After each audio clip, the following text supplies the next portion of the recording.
Good evening, everyone. I'm Yogini Jaima. Let me explain to you why I came to him and thought that it was important for him to manifest these codes and these teachings. 10 years ago, I went to India for my first time to study Ayurvedic medicine. Ayurveda is India's natural medicine system, and I was suffering from some long-term ailments, which had me taking a handful of prescription medications, but none of which were working. I had heard that Ayurveda gets to the root of disease in the body. It doesn't just treat the symptoms, and that's something that rang true to me. So I went to go study it direct from the source.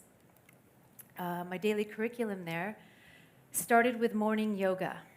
I had learned that yoga was a sister practice to Ayurveda. They were actually practiced together. I was not a yoga practitioner at the time. I had taken yoga classes before, but was only familiar with the physical aspect, the asanas, the postures. So there I was, alone in India, doing yoga every day for my first time. Now, what I didn't know was that actual yogis, master yogis, were teaching me. And the practices that they were giving me went far beyond the physical aspect. The practices they were giving me were starting to activate and manipulate energy within my body. And as the weeks went by, they would give me a practice, and then they would give me another practice, and before I knew it, all of my ailments were gone. And I had this clarity of mind that I had never experienced before. I was so grounded and peaceful. I didn't even realize how much I was suffering before until I was on the other side of it. You know, I had been pushing myself to the limits for so long, and the body and mind was under stress. But here I was free of that. And I had changed so drastically in such a short period of time that it forced me to examine the cause. Yoga. But not the yoga that most of us know here in the West. Yoga, a complete science of body and mind. It's a science of energy. After all, we are compressed energy. This body is made up of 7 billion atoms containing energy, all communicating with one another. It's a highly sophisticated system with 72,000 energetic channels. Some of them are major channels.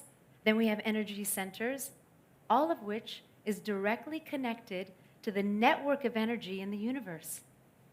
Einstein stated, the idea that there is separateness is but an illusion. We are all one thing. We're energy.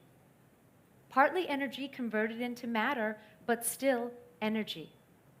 And yoga, in fact, is the system to control this energy. And the ones that master it are the yogis. So how does this work? Asana, the physical postures, they start to clear the blockages in the channels so that there is a free flow of energy. Pranayama, the breathing practices, start to direct the energy. Mudras are like little control buttons. We are constantly emitting energy from our fingertips. The moment that we perform a mudra, we close that circuit and redirect it. And we can move it upward, downward, inward, outward, circular. We are composed of the 5 elements, and we can increase or decrease the element of water, earth, ether, air, or fire as needed. And all of these practices do one very important thing. They increase the quantum energy in the body. And this is when it gets really interesting. You've all heard that we use approximately 10% of our brain. It's a misconception. The brain actually requires an enormous amount of energy to function. And the maximum amount that we can physically consume can only fuel the mind to function up to 16%. But potential is there if we can increase that energy. This is what the higher practices of yoga do, known as Tantra.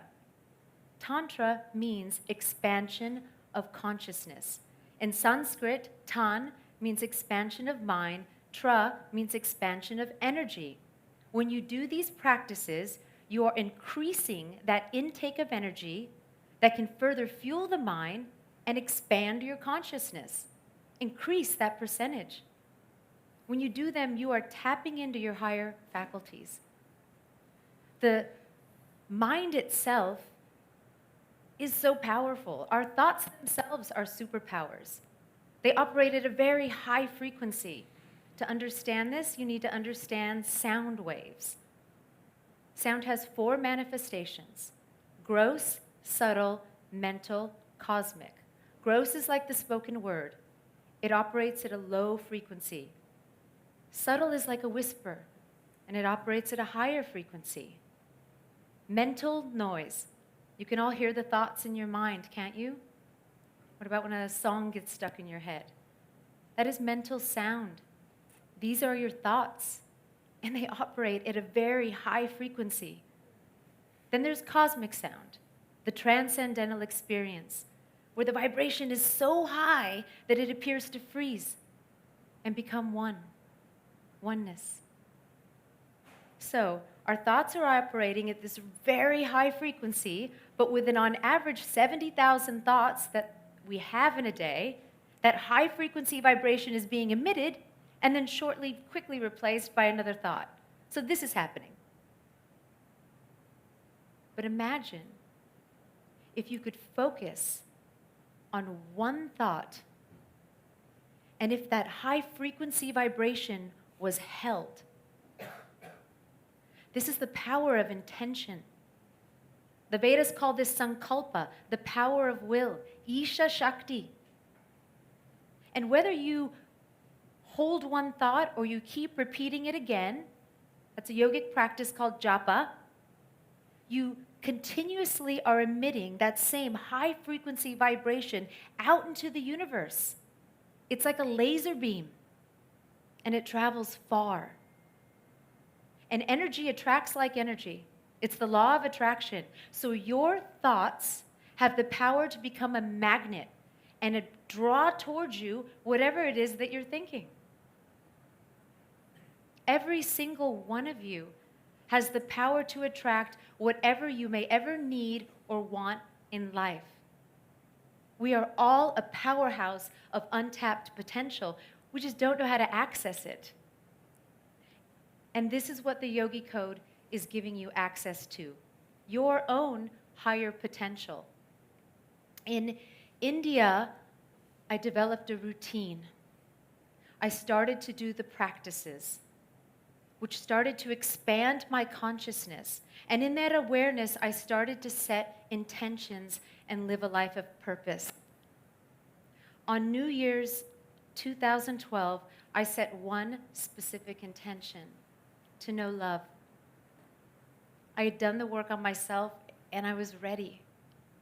Some months later, I was in Cambodia doing my seva, my service with the Cambodian Children's Fund, when Yogi Cameron, who was also there doing his seva with another organization, came back into my life.